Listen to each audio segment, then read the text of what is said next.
This is Suspenders Unbuttoned, a podcast where friends talk with friends about TV, movies, and books.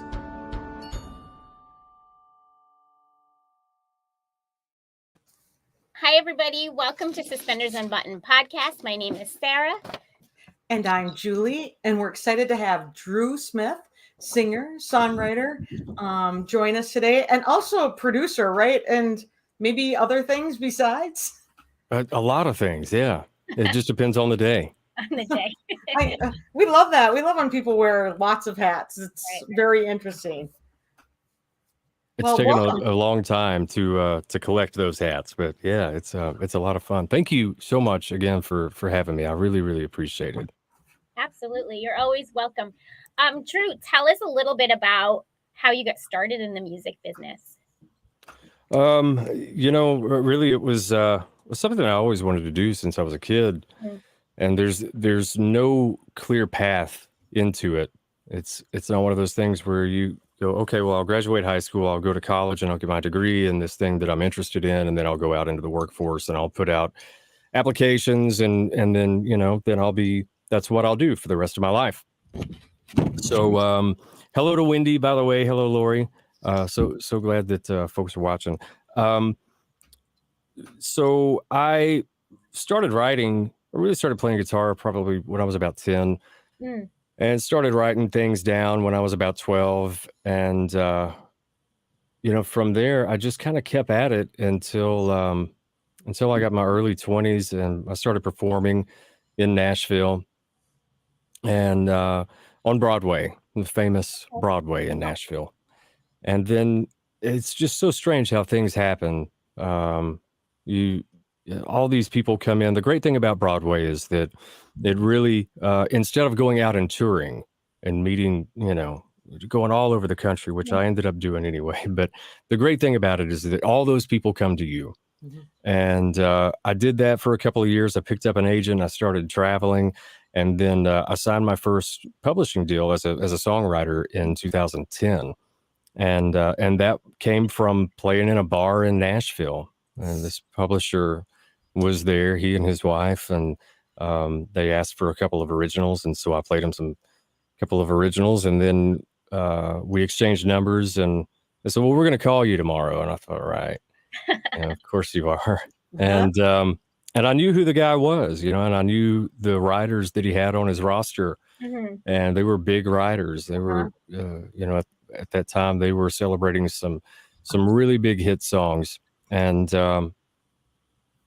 sure enough, he called me the next day and said, why don't you swing by? And so I went over there, and they asked me to play a few more songs for him. So I did. And I got my first writing deal that way. So it's all by accident, honestly, right. And that's not me being humble. It's just, I just kept showing up, and that was what made the difference.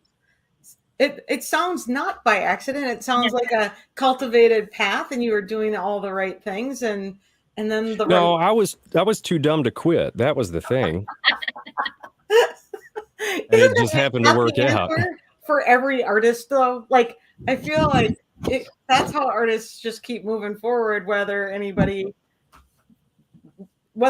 there for them or not. It's like they can't not move forward. That's the thing. I think really with anything artistic, whether you're a painter or writer or artist, whatever, you have this thing where you eventually just go, you know what? I don't care if anybody else likes it or not. I enjoy doing it, so I'm going to continue to do it. And I hope that people like it, but I can't bank on that. Mm-hmm. And I can't change what I do and how I do it to try to make people enjoy it. I'm just going to do my thing, and then if something happens, it happens. And that was what happened with me. Hello to Lynn and Chris in the chat, by the way. Yep. Lynn from Nebraska. We got Melbourne, we got Kentucky, we've got frozen Nebraska. Like, how cold is it in Nebraska? I'm in Minnesota, and we're pretty mild. So pretty mild too here in Rhode Island. Yeah. I don't think I've ever heard anybody say it's mild in Minnesota. Oh, no, it's actually blazing hot in the summertime here. And Sarah's heard me say that. Yeah. So, it's like hot and humid in Minnesota. Like We went to Florida and it felt cooler in the Well, summer. that's weird. Yeah, So no, it's that's a thing. it's backwards. It's a thing. It'll be below 0 this weekend, but right now it's mild. So What is mild, Julie, for you? It's 38 and the snow is melting. Yeah. It's like running down the roads. It's the same here, actually. Yeah. We might be 34. We might have you beat. What's it like in Nashville right now? It's really gloomy today, and it's low 50s. It's pretty chilly. The first time I was in Minnesota, I played a few shows up there, and one of them was in northern Minnesota, and I want to say that it was like March of that year. And I was going to get on the interstate, and I think I was in Iowa that night. So I'd played a show the night before. I got up that morning. I was going to drive into Iowa that day and play there that night. And to get on the interstate, I had to go over this bridge, and I see this sign as I'm coming up on this bridge, and it says Mississippi River. Yeah. And I'm very familiar with the Mississippi River, growing up in the South, and I thought, man, I'm going to look down there and see if it's as muddy in Minnesota as it is down there. And I looked, and sure enough, it is as muddy. But where were you? Because it's pretty clear right by my house. It was it was frozen. Oh, and I thought, man, if it's cold enough to freeze mud, then it's cold, and I should probably get out of Minnesota. It's not muddy here. It's pretty clear, actually. And it's the start of the Mississippi is in northern Minnesota, and it's like a little creek, and there's little brook trout and everything in it. Yeah. But no, it freezes. If we get a nice long stretch of cold, it'll freeze up. So yeah, it was sure enough frozen then. So you need to come when it's warm. Okay, so you get a deal to write songs. Are you singing songs there, or are you just writing? They signed me as an artist writer, and Perfect. so that meant that not only were they going to sign me as a songwriter, but they were also going to do what was financially necessary to push me as an artist, and that was a really great opportunity, because that's not a cheap venture, right? And it's hard enough to find someone to believe in you enough to sign you as a songwriter, but it's even more difficult to find someone that'll sign you as a songwriter and artist, and try to push you in that direction. And so they did that, and I had a really good run with that. And then I got lazy. I'll have to admit, I got lazy. I took some time off the road. It was hard. I got to the point where I was touring a lot, and writing. Every time that I was home, I never missed writing appointments. We kept all the appointments, and so I was just working constantly. And it's really a grind. And you come home and you're so tired from the road. You're so exhausted from that. And everybody thinks, oh, well, you're on the road, so that's great. And you have all this time to think of, all these great song ideas. Well, no, because you're exhausted and you're running constantly. And so I was telling my partner, I guess a couple of weeks ago, we were talking about, and it's much bigger than what people would expect. So I took some time off the road, and I got lazy. I got used to being at home, and I was just starting to have some success as a songwriter. And as a result of that, I didn't put anything out for a long time. And so it's just been recently that I thought, you know what, man, I've had a really great run. I've been very blessed with having other people, some really great artists, record my songs. But I still feel like I have plenty to say, and I'm ready. I think I'm ready to sing a lot of these songs myself. So I've been transitioning back into the artist phase to do it seriously. I've always sang, I've always performed during that time, but it's my focus is really there right now.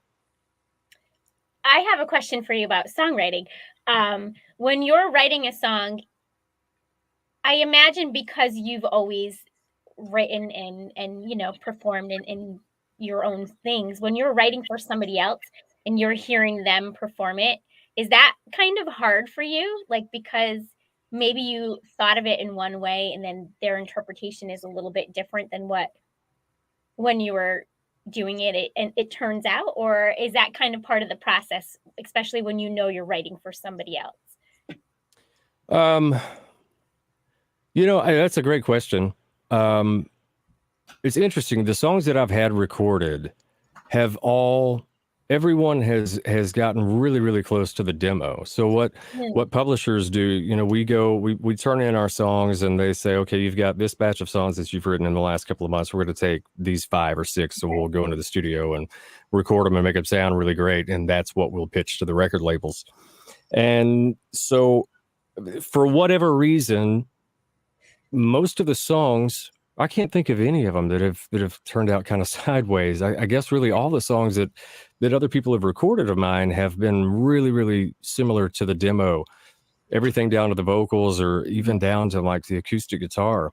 But I've had friends that have gotten some big cuts that listen to the record and it's been changed quite a bit from the demo.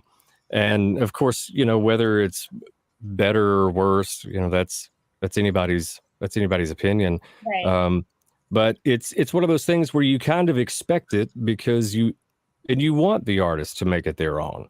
Right. So, if they sing it just like you, that's great. But if they change a few things and you believe what they're singing, then I really think that's all that matters. That's a good point. If you believe what they're singing. Yep. Look at this chat going nuts. Hey, Kev. Hey, Peter. Yeah, they're Hi, chatting away Valerie. over there. Chris. Looks like your fan club turned up. They They're did. turning out. Yeah, it's good to They're see Hi, them. everybody. Thanks for being here. And we'll tag you too when so that you can post the links too that Yeah. people can come through. You have a new song out called X's. Yes. It's plural. Plural, yes. But it's only about one, so. But no, I kind of love that title. It's like short, and everybody's like, before they even start to listen. It's like you're already there. You're going in. I'm like, that's a great song title. Yeah, thanks. It was. I saw in the chat here, a friend of mine, Peter. He's talking about 24 and 12. I'm putting out 24 songs in the next less than 12 months now. So it's just going to be this huge barrage of songs that we're just going to dump. But I thought that X's was a great lead for this project because it was a brand new song and I was still in love with it. And so,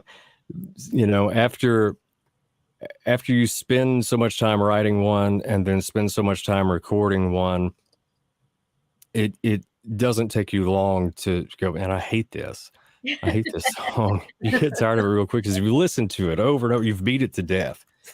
But I was still in love with that song, and so I thought, I think this is the one that needs to go out first. And I really love it. It's a fun song for me to sing. The subject matter is not that fun, but I really love to perform it. I think though, but it pulls people in like right away. Like you're just like, yep, here we go. And I think that's what people look for in music is something that they can relate to. And it's catchy too, so thanks. It's fun. Right. No, so it's super fun to hear a song like that. So that's your first one, and you're going to have 24 songs in the next 12 months. 24 in the next 12 months, yeah. So by the end of September of next year, and so it's just going to be this huge dump of songs. We're just going to pour them out of buckets. So it's really going to be a lot of fun. So where can people find your songs as you're dumping them for the next 12 months? They'll be on all the usual suspects, Spotify and Apple Music and Amazon and here on YouTube as well. So they're available everywhere. I don't I definitely respect there's some artists that will put them solely on just one platform or put them only on their website, and I absolutely respect that. But right now in the stage that I'm in, I just want anybody to be able to hear what I'm doing, even if it's by complete accident. If they just with algorithms and everything, you never know who's gonna hear it. And so I want it to be on as many platforms as possible. Right. No, and I'm going to say there's a lot of reasons that people choose one way or the other. There's a lot of discussions that can happen about that. But for the basic music listener, we're choosing a platform that we use, and we want to be able to find the music that's new and coming up and out there that we can connect with. So I think so many people really appreciate that you're putting your music in all the platforms, and they can just use their normal platform and find your music as it's coming out. Well, I'll give you a good example of it. Like I have all of the platforms installed on my phone, but a rule that I had, a long time ago was I had Amazon Music installed and Spotify. And if I listened to a song or a record more than a few times, then I would jump over to Amazon and I would download it. So I'd buy it. Okay. But then I would put it in my playlist for Spotify because I liked the user interface better. Right. And I think that's really what it comes down to is the user interface and what works best for, because it's so easy to build playlists on Spotify and and do all that. And again, the user interface super, super easy. I get really confused with Apple and with Amazon as well. So I keep everything. I keep my stuff that I listen to. I keep it on Spotify. Yeah, same here. It's just so much easier, even in the car, to pull it up and put it on, quickly. So that's fun. So I wanted to tell you that when we were researching you a bit, I loved your Instagram feed because you're so interactive with people, and I love the write a song with me that you've been doing on Instagram and I think TikTok as well. So I thought that was a lot of fun, and I wanted to know, have you always been that interactive on social media, or is that something for a lot of artists that we've talked to, really the pandemic kind of pushed them towards that? So I'm curious if that happened to you as well. No, not at all. There was a period during the pandemic where it was odd. It turned, the first 2 or 3 months of the pandemic, you got to see all these really great things that people were doing on while stuck in their homes. And we got to see rivers and streams that, suddenly you could actually see the bottom. Right. All this stuff where the world was kind of cleansing itself because we got out of its way. And all of these neat things that people were doing, neighbors in high rises, writing, big signs to each other, and just really, really cool stuff. And the acts of kindness.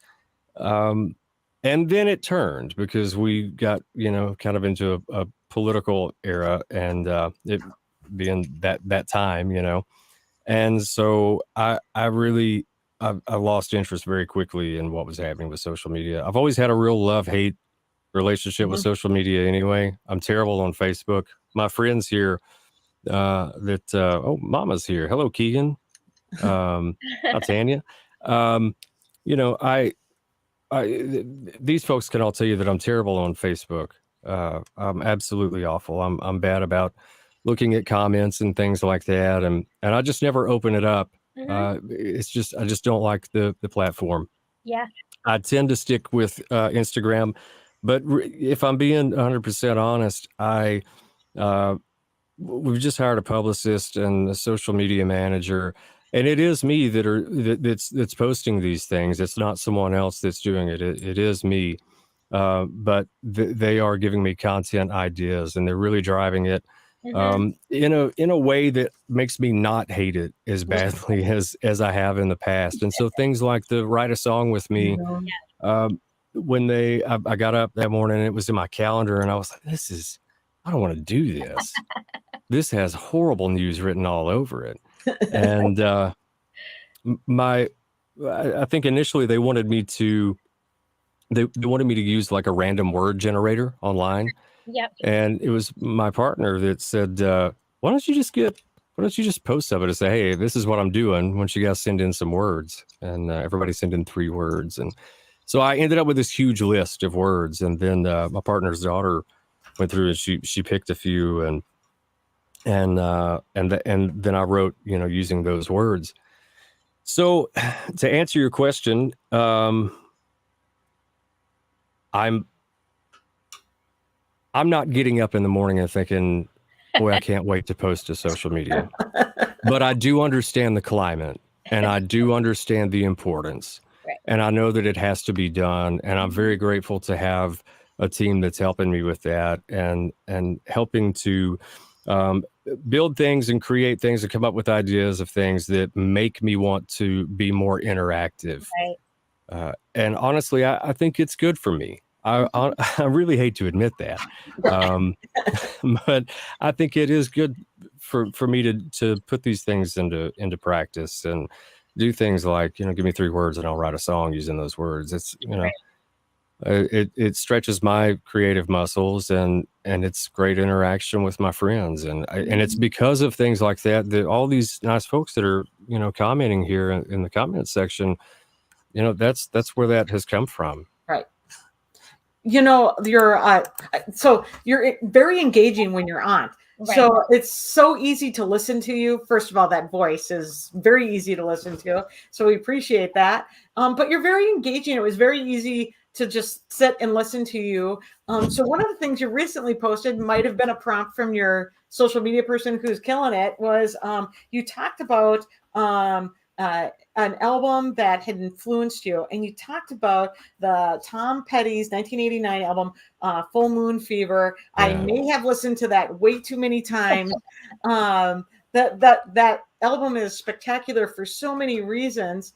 For me, it was like it brought in these people from so many different decades, and they were doing at that time contemporary music, and it was like kind of mind-blowing, like that my dad and I were talking about the same song, right?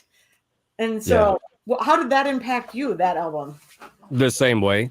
It was because one of my very favorite songs when I was just a little guy, my mom is watching and she could probably tell you exactly the first time I heard this song, but one of my very favorite songs was Del Shannon, Runaway. Oh, and that song had been out for years by the time I was born. So it was already a classic when I came into the world. And Del Shannon is on that record. Right. And Roy Orbison. And just all of, like you said, all of these really great artists that that had been around for a minute. And it just sounded incredible. Just a really great record. It was such a unique sound for the times because the 80s very much have a sound, right? And but that album was huge. Everyone was playing it. Like it blew up.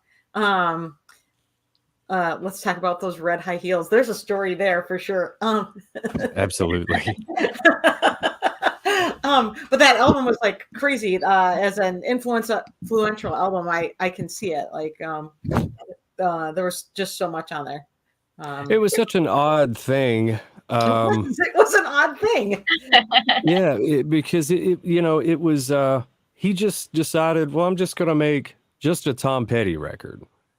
All of the other records prior to that had been Tom Petty and the Heartbreakers. And of course, the Heartbreakers played all over the record. But with help from guys, the Heartbreakers are completely there. They're completely there. They didn't leave anybody out, but they just added so many guys to it. And it just when I think about 80s, I really think about the bad. I hope this doesn't offend anybody, but the bad synthesizer sounds. Synthesizers really started happening. I used to know what it was. It was the Yamaha. Whatever synthesizer that was just in everything, right? The Yamaha changed the channel. Right. I think was. I tend to like the screaming guitar, so that's same. Yeah. I was much more of a screaming guitar. I like a screaming guitar, so was it same? Yeah. Those Tom Petty and the Heartbreakers, all of those guys that were on that record are all huge influences to me. Right. Mike Campbell. And Mike was it's so cool because those guys are real quiet about their projects and the things they do outside of the Heartbreakers. Ben Montench, who is he's a multi-instrumentalist but mainly plays piano and organs for Tom Petty. He's played on tons of records, right? And Mike Campbell has written tons of hit songs, one of them Boys of Summer for Don Henley. Don Henley's not a slouch writer. You know, he can write on his own. He doesn't need anyone's help. And so the fact that, you know, Mike was in the middle of this already successful, really successful rock and roll band, and then, you know, was rubbing elbows with Don Henley and gets, you know, a huge hit out of that. I was just gonna say, I did not know that he wrote Boys and Summer, which was a massive hit, like massive hit, right? So, and he had others too. You should look it up. I can't think of what others it was off the top of my head, but yeah, he definitely had other hit songs as a writer. You know, it was just like, so between screaming guitars or all the synthesizer music, this album was so different in that it was very stripped down to, the sound was very stripped down. It was the guys and their music. It was, I don't know, it's just so cool. And just that it was so popular was also unique to that album.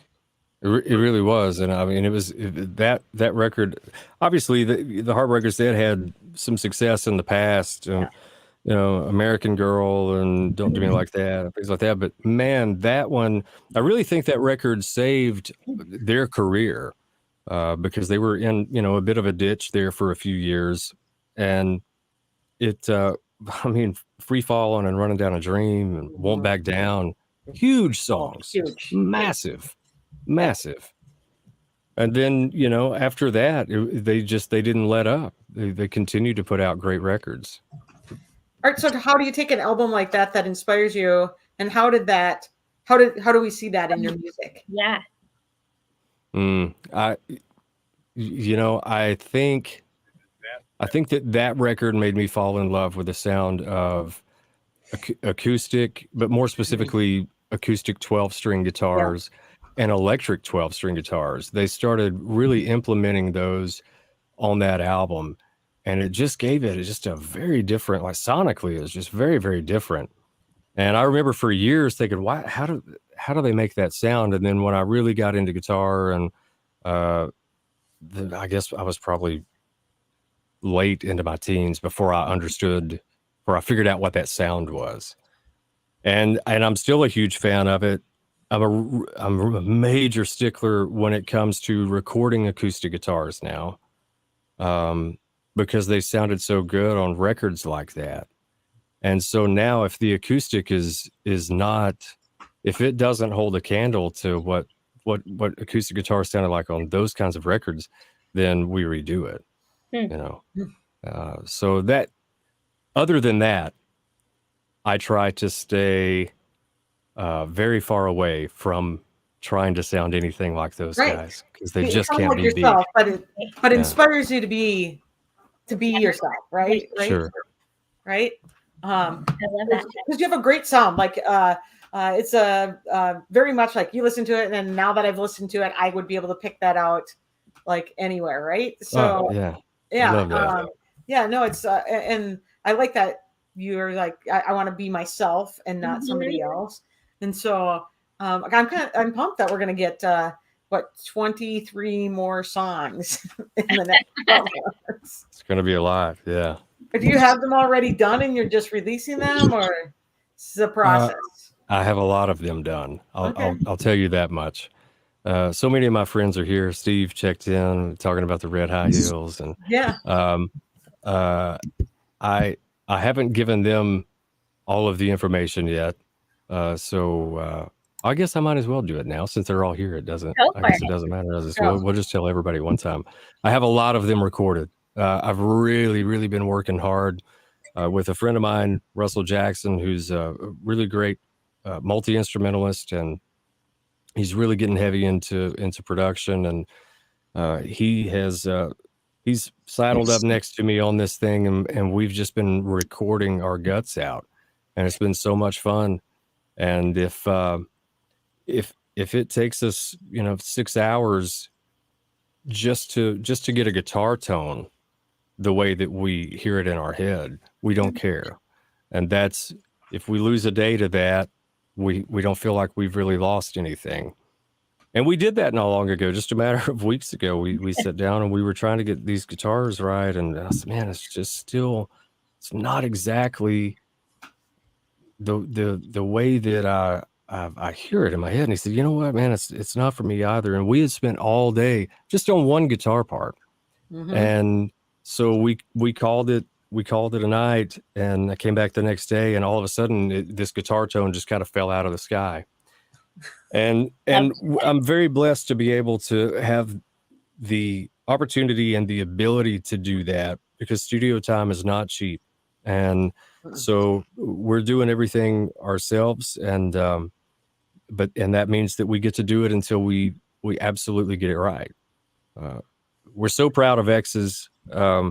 It's funny. He and I were talking about that yesterday, and it's really more than just the song or anything, because Russell wasn't a writer on it, so he doesn't care about that. But the sonics of X's, we were talking about the way that we mixed it. Well, even from how we recorded it, from the way we recorded it to the way that we ended up mixing that song. Our vision for that sonically was for it to sound like a cassette, like tape. Oh, Okay. And it's really hard to get that sound now with everything that's digital now. right. But Russell and I grew up at the very tail end of the cassette era. Mm-hmm. But you never forget that sound. And so we mixed it. When you listen to it against other songs that are out and that are popular now, new modern songs, it sounds a lot darker. And that was something that we did intentionally, because we wanted it to sound that way. That was our interpretation of it, and we wanted it to sound that way. And we are 150% happy with how that turned out, because it takes us back to a lot of places. So Yeah. I love that. It makes me very nostalgic. I was going to say, Right. there might be a lot of mixtapes down in my basement right now. Yeah. And and the wonderful thing about that is that there are no rules. Right. The other songs that we've recorded so far, they don't sound that way. There's maybe one other that kind of has that feel, but they all have their own characteristics, and their own. I'll even go as far as to say they all have their own character about them. Right. And it's whatever that we feel like the song itself is calling for. We don't care. We don't care what the last song we recorded sounds like. We're not letting anything like that dictate what we're doing. We're not super concerned about how they sound as a collection, all together as 10 songs on an album. We want them to be their own song. And so really we're just trying to do what's right by the song, and a little bit of what we like, and then the rest of it we just stay out of the way, and whatever falls out of the sky is what we get. Right. It feels very authentic that way. Right. Hearing about it. Yeah. Yeah. And if like now that you've said that, it's like a cassette tape. It's like it's like very much know how that sounds versus like vinyl has its own sound. I have a pile of vinyl in front of me, and that has its own sound. Right. To even that things that you are getting off the digital medium, that has its own sound too, and it's different than those, right? So it's very, very different. And I don't hate it, but right. I do miss the sound of analog gear. Like my buddy Steve here mentioned the clicks and pops. Yeah, I on see that. vinyl. Man, that makes it. The cool thing about that is the parts of that vinyl that you'll hear the clicks and pops are going to be different than the same record that your neighbor might have bought at the same store on the same day. It's unique to you. I love things like that. Right. And we don't have that anymore. There's no way to do that anymore, because we're not pressing single copies of things and sending them out and sending them to big box stores or record stores. Right. So everybody hears the same thing. So I think if there's anything that we can do to make each song a little different than the others, then I think we're going to keep doing that. Right. I love that. It brings a different depth to the sound then. Like each medium has a different sound to it, and there's a different depth to it. So I like that you're trying to play with that a little bit and bring it into your new music. Hey, listen, my mother is on here and my partner is on here, and they are They are Hallmark movie Ah, Christmas movie nuts. they're in the right place. So we have to talk about that because Yeah. you gained some huge fans from them. This can't be all about me. So who's their favorite Hallmark Yeah. people? Oh, all of them. Oh, all of them. All of them. Yeah. We just They- went back to I'm a a- weekend with them. Yeah. I'll get in so much trouble for this, but I'm a Lacey Chabert fan. Oh no, that's so fast. Everybody is a Lacey It's Chabert. Wednesday. Why are we wearing pink? Come Yeah. on. Right. Wednesdays we wear pink. Everyone should be a Lacey Chabert fan. Let's just be honest. So she is in the movie. coming out Uh-huh. January 7th. Yeah, that Wedding Veil Expectations will air. Her co-star is Kevin McGarry. We maybe know a little bit about that. It sounds like you know a few things about it. It sounds like you gals are in the know. See, I knew we could talk about this. Yeah, no, we're hoping to talk with some people associated with the Wedding Veil series coming up. They're gonna air share that news 3 in a row. They'll be so it'll be 4, 5, and 6. They already did 1, 2, and 3 last year, and your significant other and mom probably are well aware of that. So yeah. And They both we are. have our first Wedding Veil Expectations podcast already lined up. we do. Oh, wow. Yep. Well, they're going to be all over it. Peter here says Danica McKellar. We have talked to think- Monica. She's lovely. Well, she's here in Nashville now. Yes. Yes. We So have it- quite a few Hallmark friends or In Nashville. we're just their fans, but are in Yeah. Nashville. Yeah. You have Jesse Hutch, Riley Weston, who we Riley love. Weston's out there. Yep. Well, I think you're more than fans. I mean, you guys, I've done my research on you guys as well, and these are people that you've spoken to and that you've interviewed and you Spent weekends with. Yeah. So that Right. being said, what is going on with that group of people in Nashville? How are they ending up here? I don't So- know. So this is what I think a little bit of it is. It used to be you had to be in Vancouver or LA, or Right. you had to go. So you had to be available for auditions. The Mm. pandemic completely changed that for them, and you literally phone in your auditions. You send in an audition tape, because you couldn't go in for a very long time. That's now the standard, so they can live wherever. Rachel they Lawson. No, want. she's Tennessee. Never mind. But still, so many moved all over. Yeah. Wes Brown is up the East Coast somewhere. They don't have to be in In a LA or Vancouver. Right. Isn't it crazy that we didn't start doing it that way 15 years ago? I know we had the technology Wow. too, right? We had the technology. I think it's great that they're here. I love it. It's Are they filming? Are they filming with? Is Brittany and Rob Mays filming in Nashville? Nope, they're in Colorado. Oh, they're in Colorado. We're in Colorado. Yeah. So Sorry. Rob Mays, but doesn't Rob Mays live in I Nashville? thought he lives in Nashville. I know that he at least did. Yeah, Yeah. Those guys all, of course, play guitar and sing too.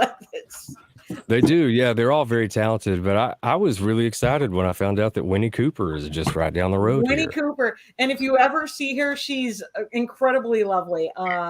We enjoy talking with Danica a lot. She's a lovely human being, and yeah, you can yell, "Hey, Winnie!"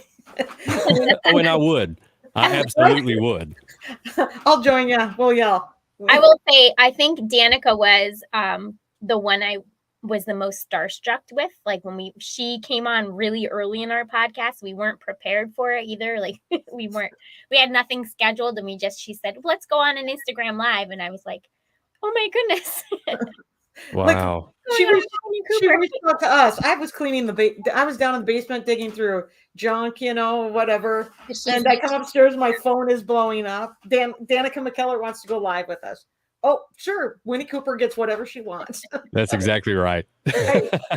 Right. And then she's like, let me see if I can get Neil. And, and then got him on too. So, Wow. we do homework every day, all day long.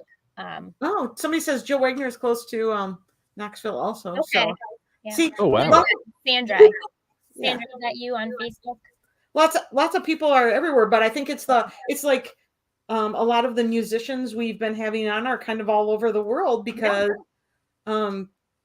I think Nashville's great because once again, people come to you, Sure. but you also can be wherever you want to be. So It's crazy how it's changed. Yeah. Yeah. It's Yeah. it's wild. And again, it's crazy that we didn't think of these things so many years ago. yeah, the pandemic forced a lot of hands, right? It really did. And then Right. we all kind of woke up and went, I don't have to go to the office every day. I'm getting as much done here at the house, So I think that's great. Yeah. Right. Well, tell them to keep their eyes out because I know in a few months there'll be another. We just came back from a Rama Drama event, which is like a rom-com con. So we had a bunch of these stars there, and you're just interacting with them like we'd run into to them in the bar or wherever. But there'll be a larger one, I think, coming up spring or summertime. So that's great. Well, you probably should have said it because those girls will have tickets to that. They'll be going to that. Yeah, Rama Drama. Tell them to come. Very worth it. We'll be That's there. Great. So. But you're in Nashville, so that allows you to perform live. Is that something you prefer to do? I love to play live. Yeah. A lot of these folks, I'll mention them again. A lot of the folks in the chat. I mean, they kept me sane during the pandemic because I went from playing shows every week to just not. And the first couple of weeks of it. It was nice because all of my writing appointments had been canceled, all of my gigs had been canceled, and it was a nice break. And then all of a sudden, it kind of hit me that I thought, man, it really feels like something is missing, and it's not just going to get a burger somewhere. It's something heavier than that, and that's what it was. I was missing performing for people. I haven't. We started doing live streams every week, and I haven't done one of those in a couple of months now. And it's because I've been working so diligently on this record and then do some traveling and things like that, but mainly just working really hard on this, all these songs. It's 24 songs is not something that happens, in a week's time. It takes a while, and they've been so patient and understanding of me, but we've been doing this for 2 years together, doing these live streams on Wednesday nights, and it's really, really been great. And they, these folks are agreeing that it was a good thing for all of us, and I absolutely believe that. I think we all learned that we needed each other, during that time. But I yearn for playing. I've noticed that. If I'm on the road a lot and I'm not able to write, I really miss writing. And if I'm at home a lot and writing a ton and not playing, I really miss playing. And so for me, I've just always needed both. Mm-hmm. And that sounds kind of stingy, but some people are perfectly okay with not writing anything, and they're great artists. George Strait is a great example of that. He very likely didn't sit on his ranch today and write songs, Right. And I don't think he was upset that he didn't write a song today. Yeah. But your passions are intertwined, so you need the balance, right? I do, yeah. Yeah, it's hard to find that balance sometimes, but it is something that I need for sure.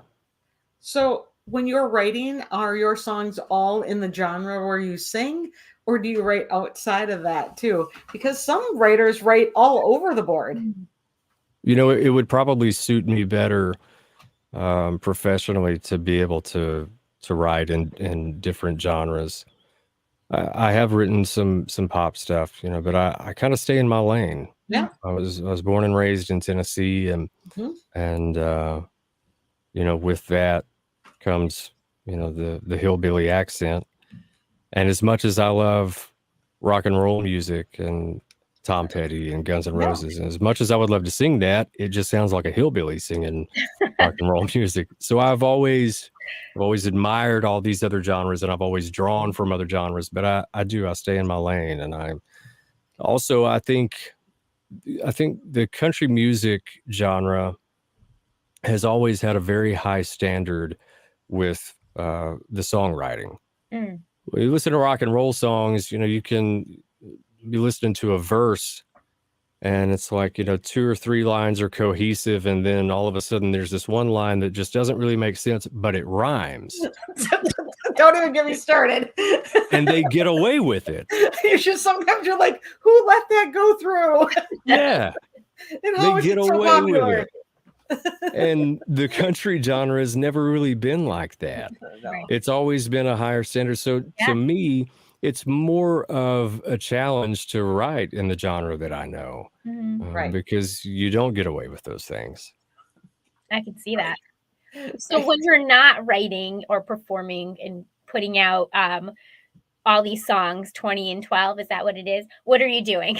What do you like to do? Sleep. Yeah. That's pretty much it. My girlfriend and her daughter are, they're also in New England up by you, Sarah. And I try to spend as much time with them as I can Okay. when I'm not working on those things. And we've got dogs and a 10-year-old, so that keeps us pretty busy. And but I really I don't go out. I stay in the studio all day every day and just keep my head down and work. And I've kind of always been that way, for the most part. I used to get into some trouble, but now it's now I just work, and that's about it. And get up and do it again the next day. I don't really have anything other than dogs and kids that I would. Yeah. Sarah's life too, right now. Just one dog, more than one kid. What kind of dog? She is a half Pyrenees, half lab. Holy cow. I think that's pretty much it. She's a cow. Smaller than we had the same kind of mixed dog, and he was a lot bigger. So she seems tiny.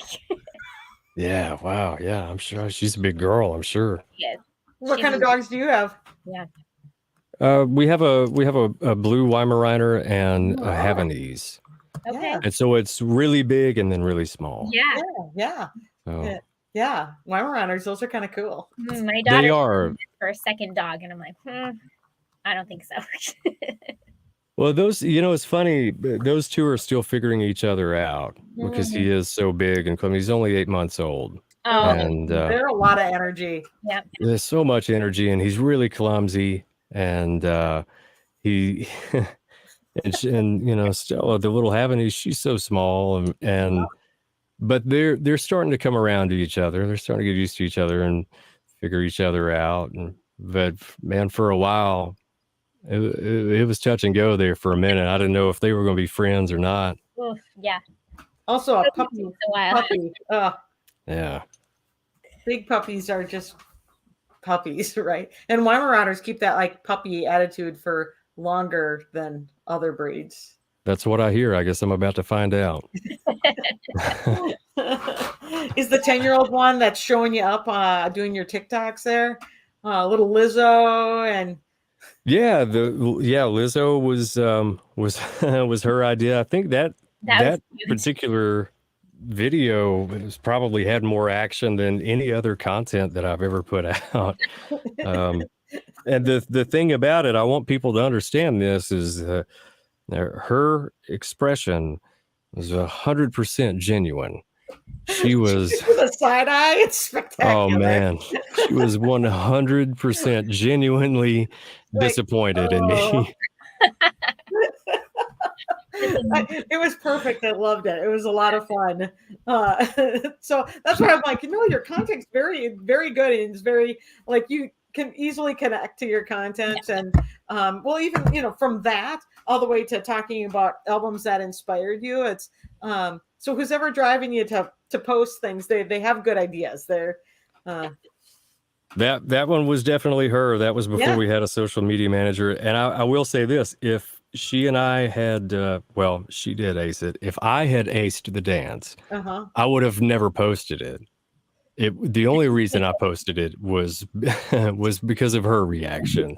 It was too good not to. Too good not to. It was gold. No, she understood the assignment and she nailed it. I like her a lot. Just from the little bit I watched, I'm like, oh, I like her. She's fun. She's a pistol, man. Yep, She's a that's pistol. what- She that's the way is I so like much 'em. fun, though. Yeah, Those that little- the whole passive thing. No, I like a little sass. And It's perfect. Do you want to play a quick little game with us before we sign off? Do you have time? Absolutely. I'd love to. It's just the favorite things game. It's not a real game. it's not really a game. It's We just need a a better favorite. word for this. It's a more get to know you. So tell us, do you have a favorite movie? Like, what is your favorite movie of all time? That's tough. The first one that comes to mind, maybe because it's the holiday season, is Christmas Vacation. Perfect. Oh yes. Yeah. Perfect Well, answer. that's a classic besides. There's always good things about that. Do you have a comfort TV show if you're just going to put something on because you want to chill? Lately, I've been watching paranormal investigations. I'm not sure why. Weird. It's yeah. I went down a rabbit hole on YouTube here a few weeks ago, and it just kind of stuck. I really love documentaries, though. My girlfriend and I just started watching George and Tammy. No, And yeah. there's only 2 episodes out so far, Yep. but it is fantastic. So if there were something that I could go home and binge right now, it would be that show. Maybe that show. Okay. How about a favorite food? You can pick a guilty pleasure and a healthy if you want. Oh no, all of it. All of it. I love all of it. I don't think I have a favorite. Mm. My mama makes a mean lasagna, and she also makes the best chocolate cake I've ever had in my life. So probably those 2 things. Yum. Another perfect answer, especially because she's watching. Yeah. But still, now I That's think right. I need a slice. I feel like I need a slice of lasagna and a slice of chocolate cake now. Oh yes, yes. Right. So, other than sleep, do you have a hobby or activity that's outside of music that you like to do? You know, that's honestly that's about it. Is watching, just having time with my family. Yeah. And I feel like no matter how much you have, you never get enough of that. And I've this past year or so, I've the family and personal life and professional life balance has been way off. Yeah. And I really hate that. And so one of my biggest goals for 2023 is to do more of that. So I think that I'm going to make that my hobby, is spending more time with people that I care about. I love that. Another perfect answer. Yeah. I think, a lot of us feel that way. It's always trying to figure out that balance, right? Mm-hmm. It is, yeah. Wendy says chase bears and squirrels. I do. Okay, Wendy, that's a great point. So I've got some squirrels here outside my studio, and I've been able to hand feed one a few times. I've got them. This has been a very long process, but I do spend quite a bit of time on my squirrels. So instead of sit on your deck with your Red Ryder BB gun. That's right. It's Christmas time. We might as well bring that up. Instead, That's you're right. trying to get them to eat out of your hand. You're Right, training them to right. get closer. Great. Well, that would make great TikTok content, Yeah. wouldn't it? You're I think I did. If you scroll far enough, you'll see. squirrels. Yeah, I got bitten, and Well, that's not you good. know, I did. Here's the thing: I didn't take it personally. He and I talked about it. I had the peanut in my hand, and it. I can see that how. I'm sure that squirrels, they're probably not colorblind, but I'm sure they have something similar to a dog's vision, where it's different than ours. Mhm. And I can see how a peanut would blend right into my fingers, and so he chomped down on the end of my finger, but it was okay. I understood that he he was just trying to get the peanut. We talked it out, and so everything's fine now. I love this. Perfect. Great. For our last favorites question, do you have a favorite holiday tradition that you're looking forward to this holiday season? Not. I retired from putting lights on my mom's house last year. She generally makes me do that. And last year I said, this is it. I'm not doing it anymore. One thing that my family does really beginning at Thanksgiving is Thanksgiving night. We would always watch Christmas Vacation Mhm. that night as a family, and then I usually wear it out between Thanksgiving and Christmas. I watch it a lot. So if I have any traditions, it's probably that. To watching that. That's a fantastic tradition. It Yeah, is right. Nope. Yep. That one's always good, right? There's always. right. Like, what did we Always. do before that one? No, it was that's like a thing. That's like great. Speaking of squirrels, Yeah. What a great scene. just how bad it is. It's spectacular. Right? Like, all right, yeah, no, see, that just goes with the squirrel theme. We'll just keep that going. Maybe That's right. squirrel like on your next like song cover or something. That's good. Yeah. Just a little Yeah. squirrel in the You bottom, guys will have to suggest that one next time. bottom corner. If you know, you know, right? That's right. Too funny. Well, I love that. Thank you for joining us. So we go over where we're gonna what's your new song that's out right now? X's. X's, and It's you can on get that everywhere. everywhere. It's on all the platforms. On all the platforms. And then look for 23 more songs, right? 23 more. Yeah. And the next one's coming very, very soon. Okay. I was just going to say, when's the next one coming? So the answer is very, very soon. Very, very soon. But sooner than very soon? Very soon. Yeah. I'll stick with very soon. Yeah. Okay. A squirrel wearing red high heels. Somebody in the comment over there. So thank you for joining us today. Yeah, so meet you. Yeah, it was so good to meet you. Hang out with us here. We'll say goodbye to everyone and we'll chat once we get off everything. Sounds good. So, thanks everybody for joining us. We'll see Thank ya. you, ladies.